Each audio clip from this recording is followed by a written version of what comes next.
Hello, I'm the Nostalgia Critic guy. Remember it so you don't have to. And welcome to another rendition of Old vs. New.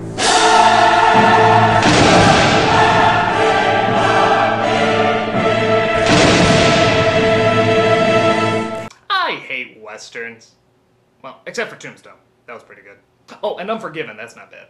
Oh, also The Good, the Bad, and the Ugly. That was pretty awesome. Oh, dude, The Searchers, now that's a classic. But luckily, this film has nothing to do— Fucking Maverick, man, that was a funny movie. Okay, there's a lot of good westerns out there, but nevertheless, this review has nothing to do with western— Fuck a monkey!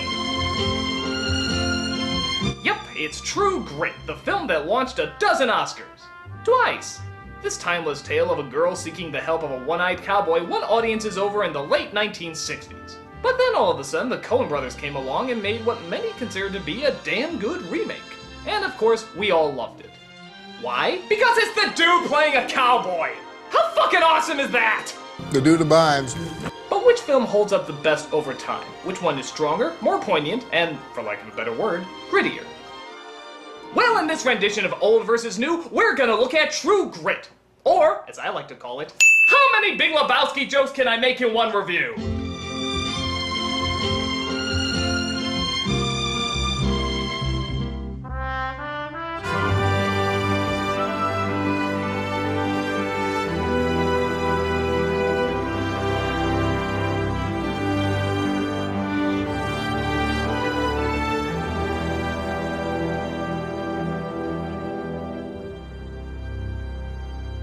First, let's look at our main character of the film, Maddie. Yeah, best supporting actress, my ass. She's the main character, we all know it. You're going first. Man, come on. Shut up!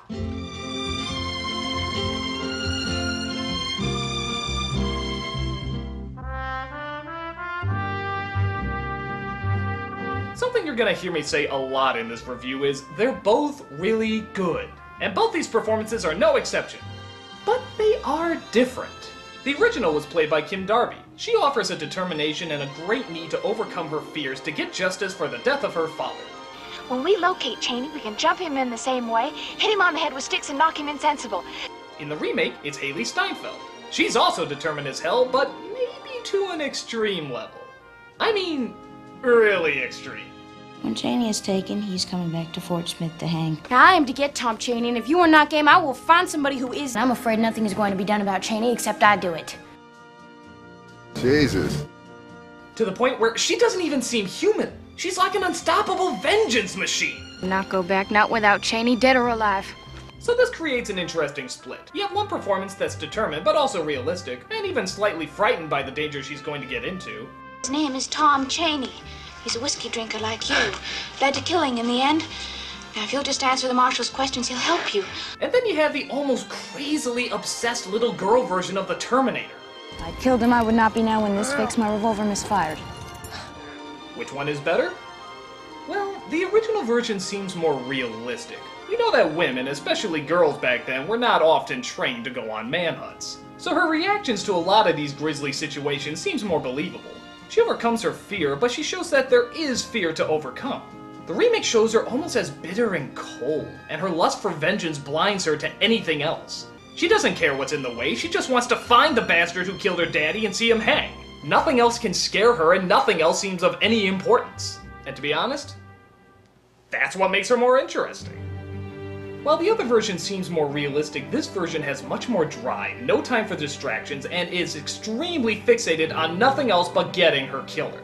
It's kind of fascinating to see a child this intelligent and hungry for blood.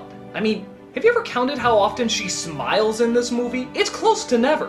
Because she is so different from our perception of what a girl in that time period would be like, that's all the more reason to find her more engaging to follow. And that makes us all the more interested in what's gonna happen in the end. While both performances are very good, it's the remake that gives us the character that we're simply more interested in following.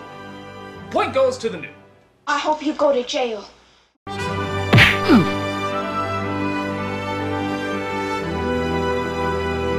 And now we go from cowgirl to cowboy. Who's better, the Duke or the dude?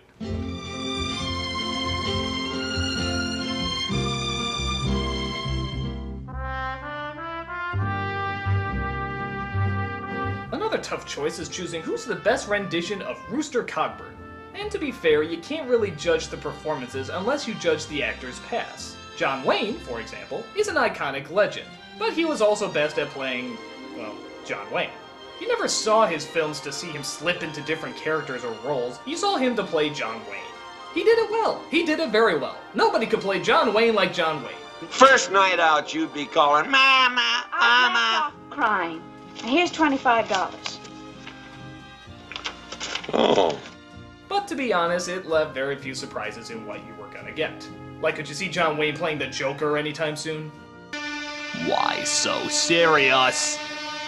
Jeff Bridges, on the other hand, has played many different kinds of roles. But, in my humble opinion, I very rarely see the character as much as I do Jeff Bridges playing the character. It's kind of like Kevin Spacey's acting. I'm always aware he's playing a part. It doesn't mean he's bad or anything, it's just I'm always aware he's playing the role. With the exception of a few parts.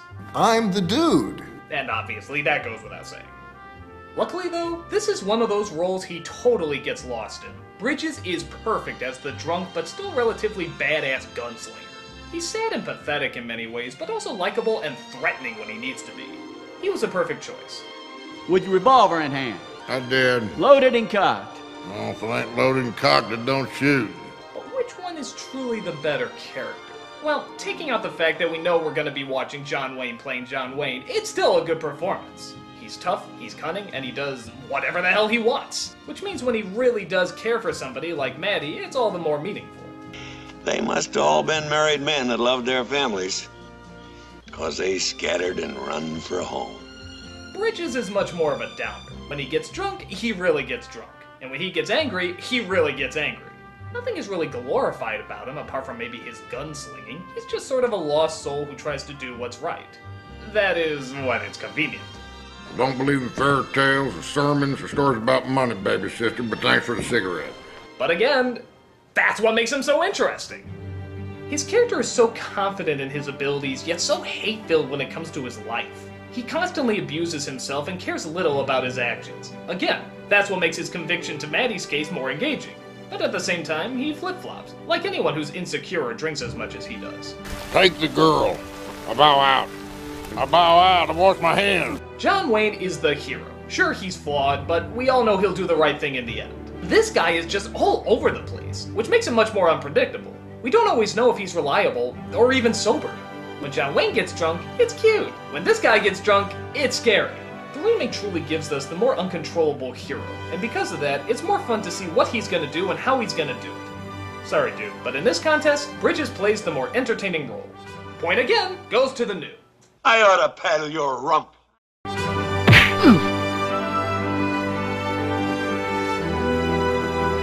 Well, what good is a rip-roaring adventure if you don't have a bunch of little doggies? Good God, did I really write that? Oh, God, I hate Westerns. This is Best Supporting Cast.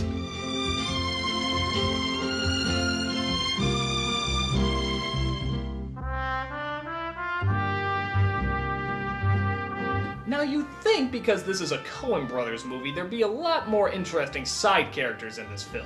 Hell, their movies practically star the side characters. But the original has some good ones as well. For example, we do see the relationship, though brief, between Maddie and her father, and he seems like a nice enough guy to go and be avenged.